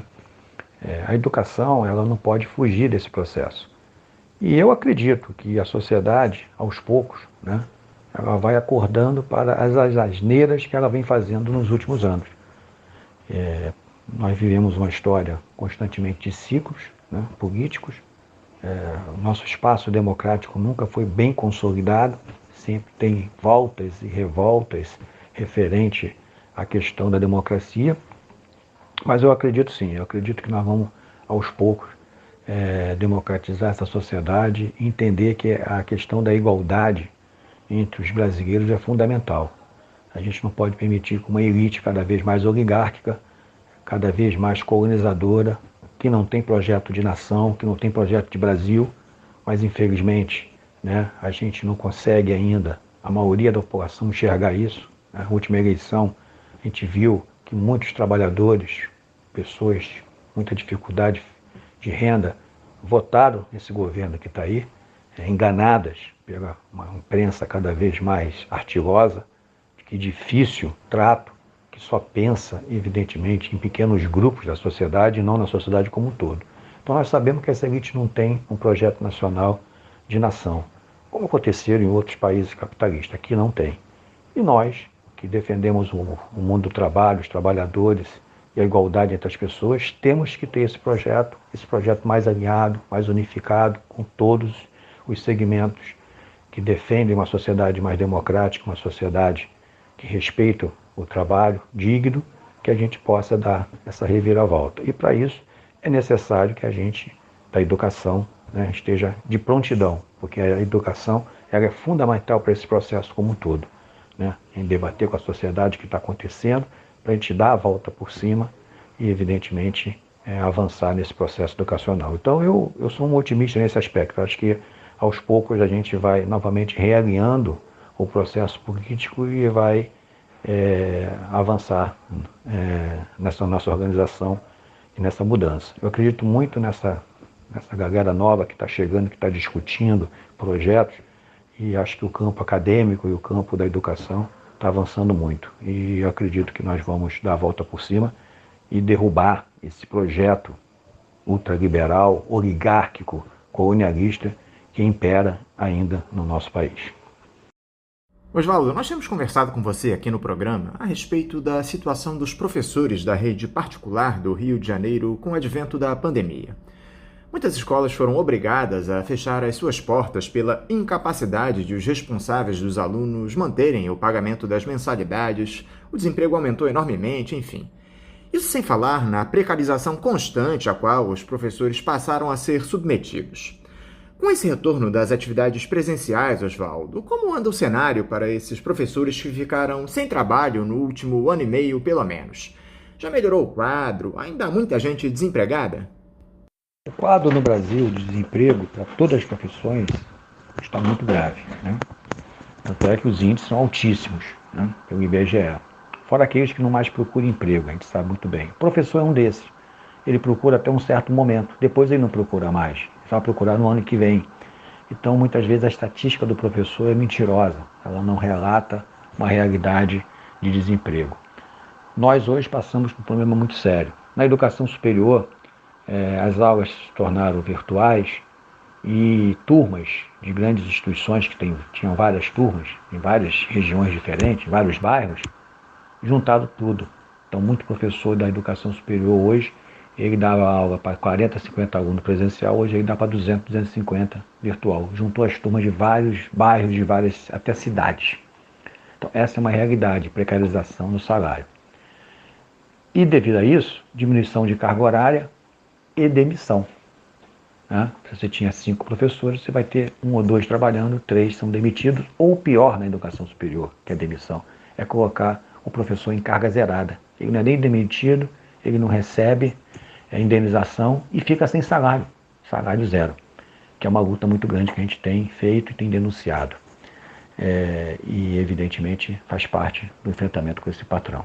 Então, o desemprego é grave, é grande, e nós sabemos que muitos professores, alguns estão recuperando uma ou outra, que algumas escolas, mas em tese a gente sabe muito bem que não está acontecendo isso, né? Esse retorno a gente só vai saber o ano que vem, realmente quando tiver as aulas voltando e tiver mais salas de aulas. Se continuar assim, nesse quadro que está hoje, a tendência é ter ainda o aumento de desemprego no setor de professores e professoras, infelizmente. Por isso que o sindicato vai ter mais uma vez esse ano um programa de amparo ao professor, né? O FEIS, que dá uma ajuda, uma alimentação para aquele professor que não tem renda nenhuma, né? Então, esse ano, de novo, nós vamos colocar o FEIS a partir de dezembro para atender esse professor desempregado. Esse acompanhamento do Simpro a respeito das condições sanitárias e de segurança para alunos e professores continua acontecendo? As visitas às escolas estão sendo realizadas por vocês? Até quando isso se dará, Oswaldo? Essa vigilância sanitária, eu acho que ela veio para ficar. No modo geral, toda a sociedade tem que ter essa preocupação. A máscara, a limpeza das mãos cada vez com mais frequência, isso são conceitos que foram colocados na pandemia e que nós temos que, evidentemente, dar continuidade. A questão da vigília, da organização sindical nas escolas, vigiando o que está acontecendo, se está seguindo os protocolos, se está tendo o processo sanitário correto, acho que isso não vai acabar tão cedo. E acho que nem deveria, porque isso tem que ser uma prática que nós vamos ter que avançar cada vez mais. Então eu acredito que o Simples vai continuar fazendo com as suas limitações, com as suas dificuldades. Muita gente não consegue entrar na escola. Hoje o patronal está muito arredio a uma série de situações. Nós enfrentamos ele no ano passado na questão da greve da vida. Isso cria marcas. Tem muitas escolas ainda que estão criando muita dificuldade por diretores. E tem muitos diretores também que evidentemente não estão podendo visitar a escola presencial, que ainda muitos nossos diretores têm comorbidade. Então, o sindicato está fazendo aquilo que permite fazê-lo e acompanhar. E a categoria tem que informar, né? O sindicato até hoje abriu espaços para que os professores e as professoras informem o sindicato para ele poder continuar denunciando e agindo dentro desse processo. Nós ainda estamos em pandemia, né? É uma ilusão achar que a pandemia acabou. Infelizmente, você vê que muitos prefeitos, muitos governantes faz essa ilusão na sociedade que está tudo certo e vamos liberar tudo.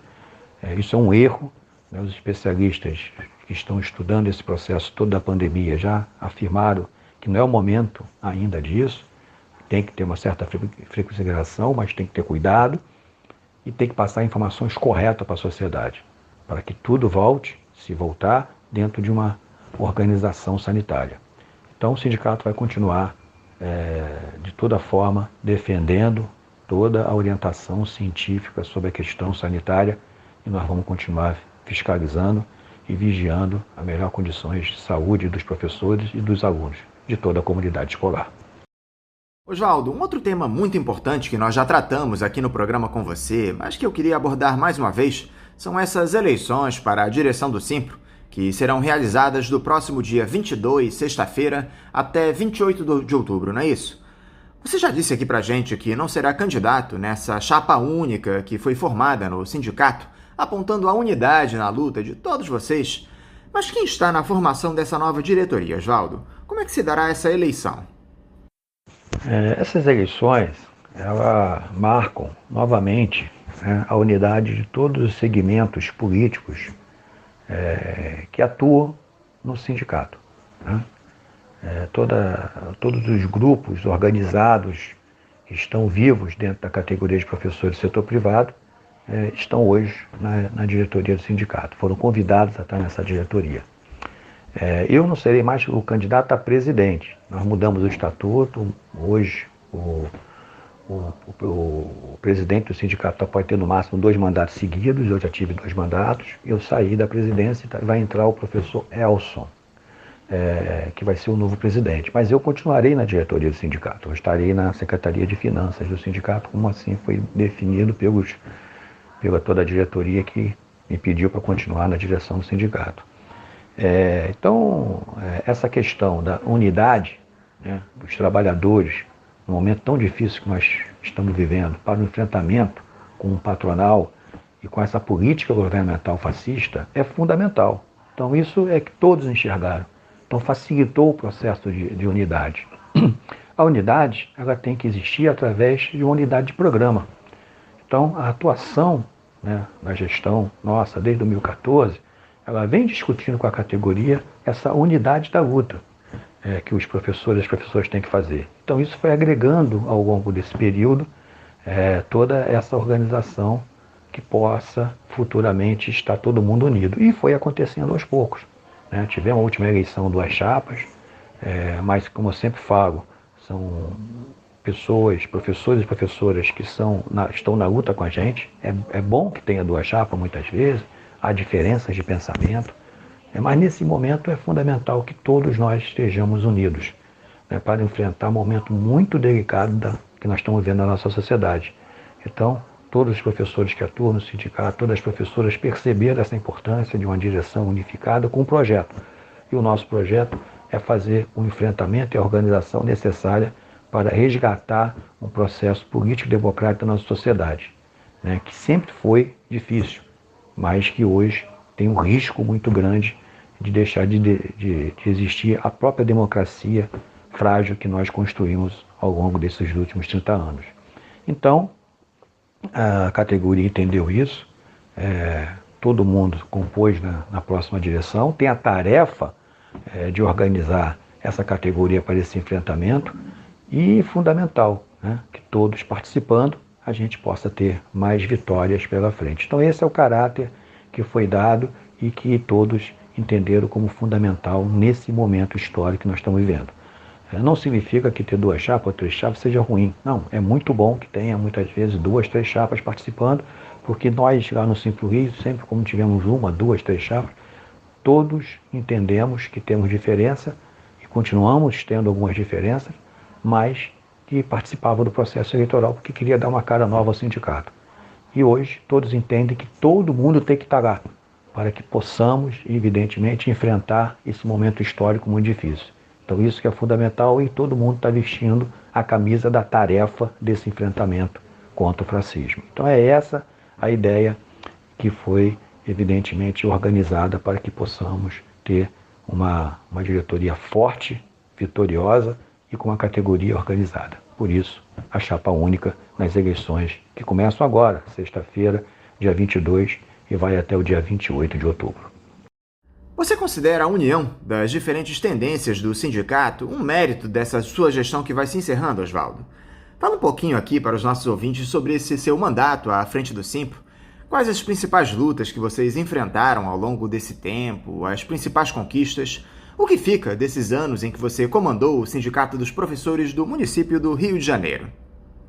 Desde que nós entramos na direção do sindicato, eu como presidente, todo o nosso processo foi coletivo. Nunca teve uma personalização dos cargos. Desde o primeiro momento eu sempre falei, eu sou o presidente, mas eu sou um diretor como outro qualquer e eu sou um professor da categoria. O que se decide nessa direção é o que pensa a maioria dos professores e professoras que compõem a nossa categoria de profissionais de educação. Então, essa foi a lógica, essa foi a política adotada, esse foi o princípio que dirigiu a nossa luta nesses 7 anos que eu estou à frente do sindicato. Todos os diretores têm a sua importância igual, não tem diferenciação. É evidente que cada um tem a sua responsabilidade dentro de um regime presencialista. Então isso que nós fizemos, a nossa diretoria se reúne toda semana. Nesses 7 anos, a primeira coisa que nós tivemos que fazer foi realinhar politicamente o sindicato no enfrentamento com o patrão, com o patronal. Segunda coisa importante que nós fizemos foi realinhar administrativo e financeiro do sindicato. O sindicato estava numa situação muito difícil e fomos vitoriosos logo no primeiro mandato, conseguimos realinhar e sair de uma situação de dívida grande que o sindicato tinha. E a partir daí nós começamos a fazer um enfrentamento com o patronal com mais força. E fizemos um grande movimento em 2017 na defesa da reforma da Previdência e fomos vitoriosos, né, em momentos de greve e que a categoria entender que aquele momento era fundamental que ocorresse uma paralisação dos professores, como ocorreu, muitas escolas paralisaram. Em 2018 continuamos resistindo à reforma da Previdência e conseguimos barrar, né, todos os trabalhadores organizados. Então essa direção do Simplo Rio teve um papel fundamental aqui no Rio de Janeiro na organização do movimento e da resistência. Em 2019 também continuamos nessa luta, mas infelizmente não conseguimos sair vitoriosos. A reforma da Previdência passou e passou também a reforma trabalhista do Temer. Então tivemos algumas vitórias, mas também tivemos muitas derrotas. Mas é fundamental que nesse processo a categoria estava unida. Não havia divisão entre nós. Nós estávamos unidos e fomos em frente. Conseguimos alguns acordos, renovações de convenções boas e outras não conseguimos sair vitoriosos. Mas em boa parte da gestão saímos vitoriosos na negociação. Infelizmente a conjuntura ela fez com que o sindicato tivesse uma grande dificuldade, não só o nosso, mas todos, de organização e de vitórias nas suas convenções. Mas mesmo assim, o Simplo Rio sai vitorioso desse processo desses 7 anos. Outros pontos importantes é que nós tivemos uma relação muito grande com a categoria e fizemos vários projetos. Um dos projetos importantes foi o projeto que fizemos ano passado de um fundo de amparo ao professor demitido. aqui no Rio de Janeiro. Então o sindicato fez um aporte financeiro, fez uma campanha, arrecadou-se fundos e nós vamos voltar agora no final do ano, para o início do ano, mais uma vez, dando suporte àquele professor que foi demitido e que ficou sem renda nenhuma. Então nós vamos também dar uma ajuda pequena, o sindicato não pode dar uma ajuda grande, mas vamos dar uma ajuda também a dar essa continuidade nesse final do ano, para o ano que vem, normalmente como acontece as demissões no final do ano. E o sindicato teve um papel fundamental na política macro, né? O Simpro Rio, nesse processo, ele teve uma importância muito grande de trazer a categoria, o debate da importância da democracia e contra o golpe de Estado que foi feito no Brasil em 2016 e o golpe fascista que estão tentando fazer nesse momento histórico que nós vivemos.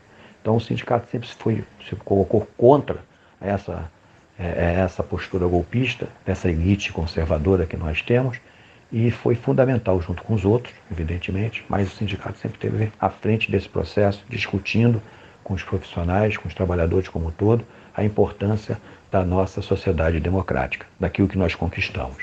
Então, nesses anos, o sindicato teve uma importância muito grande. Como eu sempre falei, a direção é coletiva. E uma direção coletiva, ela se faz com a categoria, não pode ser feito fora dela. Então, esse foi o nosso mérito, vamos dizer assim, ao longo desses 7 anos, que fez com que, nesse momento histórico, toda a categoria entendesse, todos os grupos que pertencem lá à direção do sindicato, que disputam lá o processo político, entendessem a importância da unidade de uma chapa única. Então, vamos dizer assim, essa é a vitória, não só desse mandato, mas principalmente desse conjunto de professores e professores que representam a categoria dos professores e professores do município do Rio de Janeiro, a importância da unidade. Então esse é o nosso mérito maior, de estar sempre enfrentando aquilo que nós acreditamos que temos que enfrentar, na defesa intransigente dos nossos direitos, os direitos a uma educação de qualidade e a valorização do professor e da professora. Quais você acredita seriam os principais desafios, Oswaldo, dessa próxima gestão do Sindicato dos Professores, com todos os retrocessos que o nosso país tem atravessado? O principal desafio é a luta pela democracia. Nós temos que colocar na frente de tudo a luta pela sociedade democrática de respeito a todos e todas. Essa é a principal luta que nós temos. E junto com essa luta está, evidentemente, essa gestão vai ter que fazer um enfrentamento muito grande com esse patronal cada vez mais conservador e mercantilista, que não valoriza a educação e só pensa no capital. Então é fundamental que temos que entender que essa gestão tem essas duas tarefas mais importantes: a luta pela democracia e o enfrentamento ao capital. O capital que não valoriza o professor, não valoriza a professora e não valoriza a vida, não valoriza os alunos e as alunas. Então essas são as duas principais tarefas. E, evidentemente, sempre pensando que o movimento sindical ele tem que se reinventar constantemente. Então, a outra tarefa fundamental dessa diretoria é criar condições de melhor organização e maior representatividade para que ela possa sair vitoriosa desses grandes desafios que nós temos pela frente. Eu queria encerrar, Oswaldo, te questionando a respeito da situação do país nesse momento em que o presidente Jair Bolsonaro se vê às vésperas de ser imputado em vários crimes pela CPI da pandemia. Tanto que ele voltou a aumentar o tom dos ataques, andou ofendendo aí o relator da comissão no Senado, Renan Calheiros. A popularidade do chefe do executivo vem caindo ao mesmo tempo em que as manifestações de rua pelo Fora Bolsonaro ganham volume. O que é que você espera, Oswaldo, dos próximos capítulos desse cenário político conturbado que o país tem atravessado? O gasto do governo é muito grande, a gente sabe disso. Mas eles ainda são governos, né? Então, evidentemente, é muito difícil o movimento como um todo. Eu defendo a tese, né, e sempre defendi isso, que a palavra fora Bolsonaro ela tem que estar associada à realidade da vida das pessoas. Você tem hoje o preço dos alimentos aumentando muito, você tem a questão da energia caríssima, o gás de cozinha. Então, qualquer movimento que você faça que não trabalhe as pessoas, o debate coletivo sobre a real situação da sociedade, qualquer slogan político fica sem sentido. Eu sempre falei isso, sempre debato isso no movimento, e que o fora Bolsonaro. É fundamental que tenha, mas o fundamental é dizer que necessitamos de uma política emergencial de socorro ao povo brasileiro. Então precisamos da ajuda emergencial. Então a luta é ajuda emergencial e fora Bolsonaro. O jogo principal é esse. A questão referente à caristia. A caristia, né? A caristia está aí devido ao governo Bolsonaro, fora Bolsonaro. Você tem que tocar nesses pontos fundamentais para que tenha mais adesão, para não ficar apenas os mesmos indo às passeatas. O movimento está crescendo, há um crescimento de repúdio da sociedade a esse governo, mas esse governo ainda é forte, né? Ele se manifesta ainda com muita força política, senão ele tinha caído, e não caiu. Ele tem apoio ainda dessa elite conservadora, atrasada brasileira, que não tem projeto de nação. É uma elite que não respeita a nação brasileira, o povo brasileiro, que deveria ser respeitado. Então, é um governo enfraquecido, mas ainda que tem força, né? E que nós precisamos nos organizar melhor, atingirmos melhor a organização das pessoas mais carentes, mais necessitadas, para que elas venham para a rua e sim, multidão na rua, governo enfraquecido, te derruba o governo. Então, o Sempre Rio pensa assim, a gente discute isso na diretoria e coloca sempre essa questão como fundamental para que a gente possa derrubar esse governo e o Brasil voltar a respirar ares democrático. Porque até agora, nesse governo, a gente está vendo o que está acontecendo e a tendência deles, se pudesse, fechava o regime e perseguia a todos, porque é assim que eles pensam. O governo fascista não aceita o contraditório, não aceita a democracia. E nossa sociedade não pode permitir que isso cresça e que isso avance. Por isso, fundamental as ruas, fundamental enfraquecer esse governo, fundamental derrubá-lo. Então, o Sempre Rio defende a tese da democracia. Sem democracia não tem sociedade libertária. Então, esse é o caminho para que a gente possa avançar nas lutas e nos direitos dos professores e das professoras. Oswaldo Telles, mais uma vez, muito obrigado por você conversar aqui conosco no programa. Eu quero te parabenizar por todo esse tempo à frente do Sindicato dos Professores do município do Rio de Janeiro e região. Você que fez um ótimo trabalho aí para toda a categoria. Eu quero te desejar também um ótimo dia de trabalho e deixar aqui o meu abraço. Obrigado, Anderson. Obrigado aos ouvintes. Eu sempre agradeço o convite de vocês. É fundamental que a gente mantenha uma imprensa cada vez mais livre. Vocês fazem parte desse grupo, né, de comunicadores que querem fazer uma democracia cada vez mais forte na comunicação. Coisa que a gente sabe que não existe nesse país, infelizmente. Então, estarei sempre aqui a qualquer momento para fazer o debate com vocês. Agradeço demais, né, esses anos aí que a gente sempre teve, né, discutindo e debatendo aqui no Faixa Livre, e conte sempre com o Sempre Rio. O Sempre Rio está sempre aí, né? Essa nova gestão, ela tem uma tarefa importantíssima, junto com vocês, né, na defesa intransigente dos direitos dos trabalhadores e da democracia. Então, mais uma vez, obrigado, e vamos em frente, e vamos à luta. Conversamos aqui com o presidente do Sindicato dos Professores do município do Rio de Janeiro e região, o Sempre Rio, Oswaldo Telles. E vamos encerrando a edição de hoje do Faixa Livre, convidando todos vocês para amanhã, a partir das 8 da manhã, estarem novamente aqui ligadinhos na Rádio Bandeirantes 860 AM para mais uma edição do nosso programa. Um abraço a todos vocês e até amanhã!